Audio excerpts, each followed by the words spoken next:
جميلة الهوني بغيت تسقط الوصاية ديال ناجي على ولدي.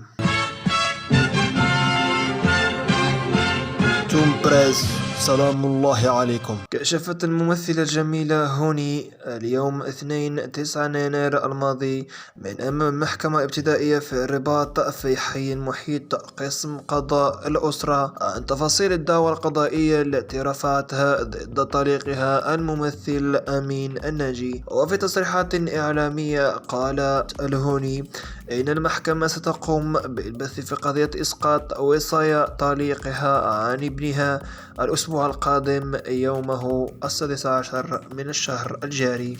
وقالت ذات البلاغ: أنا بغيت إلغاء الوصاية ديال الأب، وأنا ناخد الوصاية ديال ولدي باش نتكلف أنا بكل ما عنده علاقة بالوثائق الإدارية للمصلحة ديال الولد ديالي. كما أشارت الهوني إلى أنه لم يكن هناك أي تواصل بينها وبين طليقها الناجي، وأكدت أنها من خلال هذه القضية تريد أن تعطي المرأة العربية المكانة التي تستحقها داخل المجتمع. حسيت براسك أنك تحقرتي كامرأة مغربية؟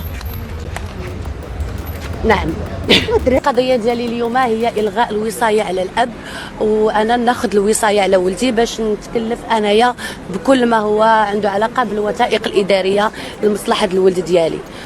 بغيت المرأة المغربية تعطاها المكانة اللي كتستحق، كيف ما قال جلالة الملك محمد السادس الله ينصره. القضية الهدف ديالها هي المصلحة الفضلى للطفل.